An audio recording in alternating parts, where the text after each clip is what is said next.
Hey, howdy, and hello, everybody. Question for you. Do you know where your meat comes from? Do you?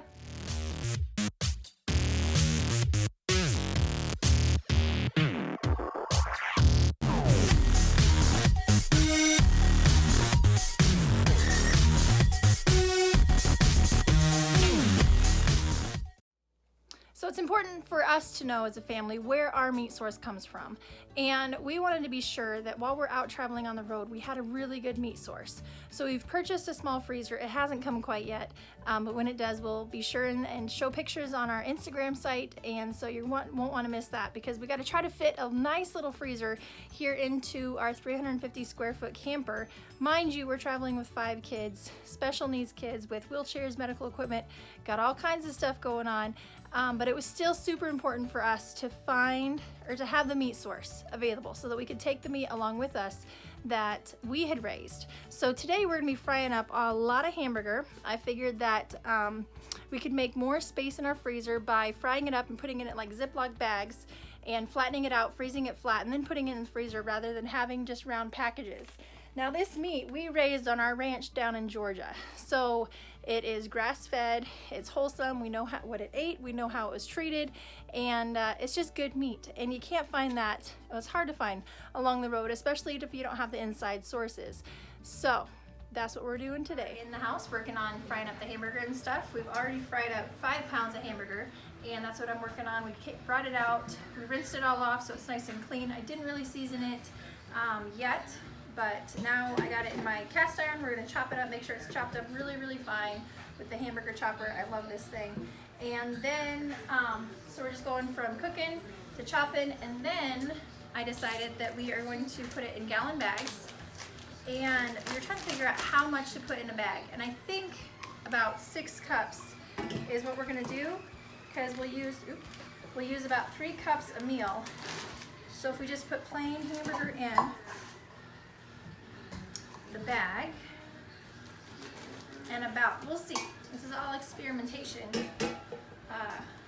Right now we're trying to figure out how much hamburger we actually use in a meal.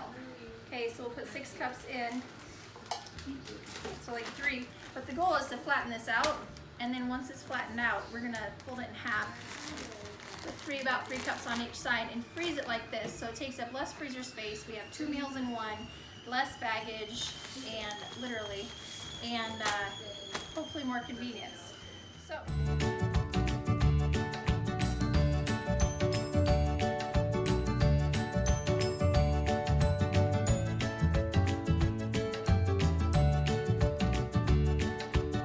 Going to get all the bags ready so we can put them in our freezer.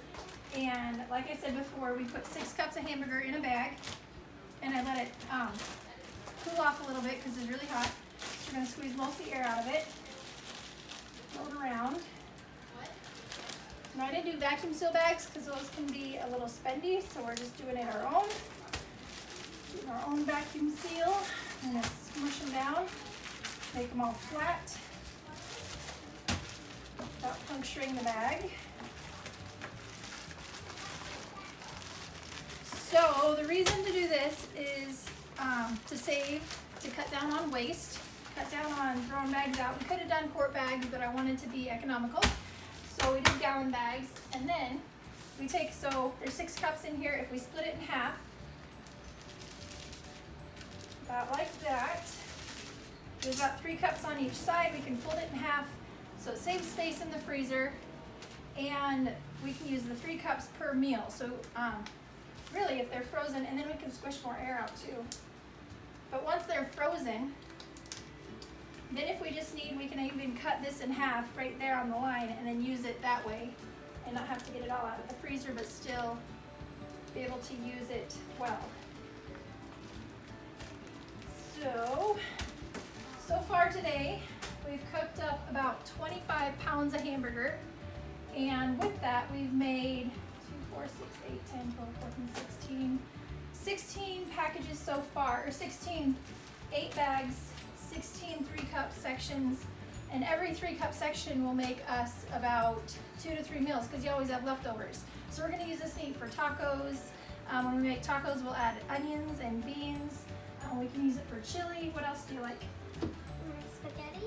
Lots of spaghetti, lasagna, tater tot casserole, like anything. We can just take this out, add what we need to it, add some, we like using beans to make the hamburger go farther, add more nutrition with the more protein in it, and just use what we have. So like I said earlier, our meat is grass-fed and home-raised. This is stuff that we raised in Georgia or that we had processed in Georgia, and so it doesn't really have a lot of fat to it, but it just has that earthy, grass-fed taste. Sometimes it's an acquired taste, so we like to add a lot of seasoning to it. And I didn't add a whole lot of seasoning this time. You know, I was thinking about doing the tomato paste and like getting everything ready, so I just have to take it out of the oven or take it out of the freezer and throw it in the oven or just have an instant meal. But we have limited freezer space, so I decided that it would be best just to do the hamburger. I didn't even add onions because we can always add onions later, and that's something we can get going down the road. So I'm just trying to maximize as much as we can so we can have this good, fresh, grass-fed beef as we go along, all the way up to Alaska and back, and make it last as long as we possibly can.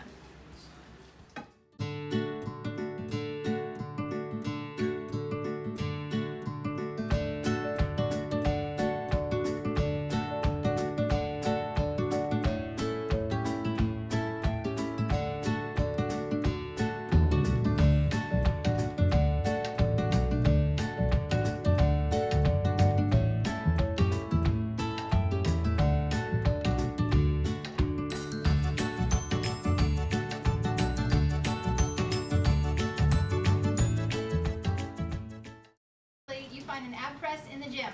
Today, you find it in the kitchen.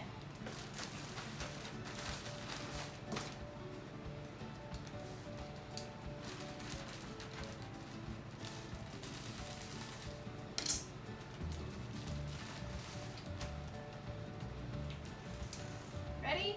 3, 2, 1, and press. And done.